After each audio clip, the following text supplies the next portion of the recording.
Silvik, and to what extent do we have the ability to listen to our high-ranking enemies? How likely is this? Everything. Well, can you tell me if that's a possibility or not? What is it? Listen to our enemies, the high-ranking ones. Listen to their conversations. There are. Yes, we can, right? We are for. A stunning claim from Kyiv has injected new volatility into the already tense world of back-channel Ukraine-Russia-US negotiations. Ukraine's intelligence chief, Kyrylo Budanov, says his agency is capable of listening in on high-ranking Russian officials.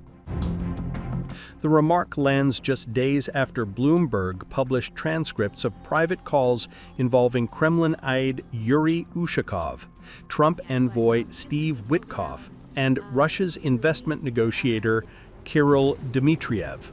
Calls Moscow insists were never meant to see daylight.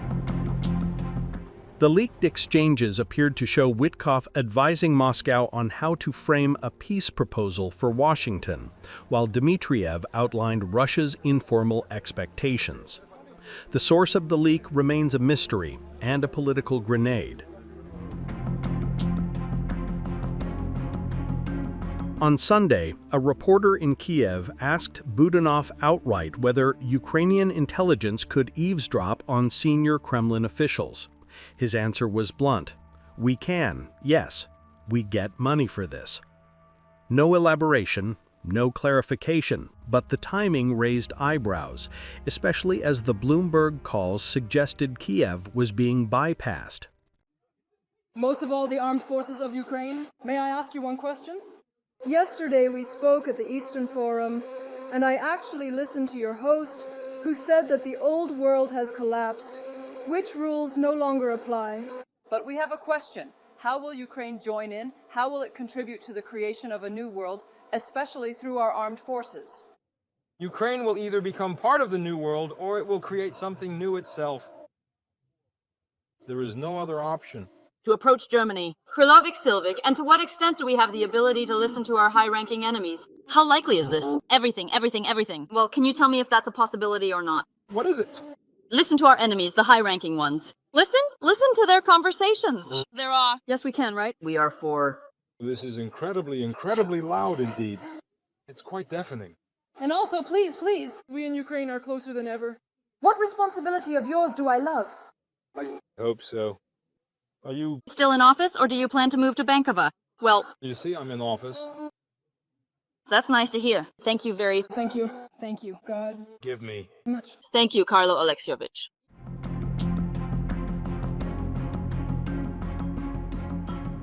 As accusations swirl, a European security official told the Wall Street Journal that dozens of countries could have intercepted Ushakov's calls because he used an unsecured cell phone. And a former U.S. intelligence official told The Guardian last week that the leak likely came from Washington, possibly from someone opposed to Trump's approach. But Moscow has its own theory. Speaking to Kommersant, Ushakov suggested the leaks might be an attack on Witkoff and warned that exposing confidential contacts risks destroying what little trust exists between Russia and the U.S. I often engage in discussions with Witkoff, but I solely provide commentary and observations on the specific content. And Dmitry, what do I have to do with you? I can talk to anyone on the phone, including Dmitry. Do they have something in common? They're interested in my conversation with Dmitriev, a Russian representative. Where did they get that information? Listen, I don't know. One leaks, another listens in. Well, it's not my thing. Why do you think this is being done? For what purpose? Well, probably to interfere. It's unlikely they're doing this to improve relations. Right now, relations are being built, but it's difficult, and they're being built through these kinds of contacts, including phone calls. Well, regarding the esteemed Mr. Witkoff, I can confidently state that a preliminary and significant agreement has been successfully reached for him to make his anticipated arrival in Moscow next week. He, along with several other key and influential members of the administration who are directly and deeply involved in the critical Ukrainian affairs, will also be accompanying him. A senior Trump official offered a competing explanation.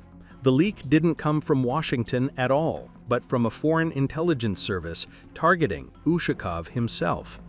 The official noted that Ushakov was also recorded speaking with Kremlin envoy Kirill Dmitriev, adding fuel to the idea that the real objective was to disrupt Moscow's channel to Trump's team. And in the background sits Bloomberg's bombshell, a transcript of a call from October 14, portraying Witkoff as coaching Moscow on navigating U.S. political tensions. Trump shot that down immediately, dismissing the claim as routine diplomatic guidance. The source of the leak may stay unknown, but its impact is already clear. It has exposed friction between Kyiv, Washington, and Moscow, rattled already delicate negotiations, and revived memories of 2017, when leaked Russian calls forced Trump's national security advisor, Mike Flynn, to resign.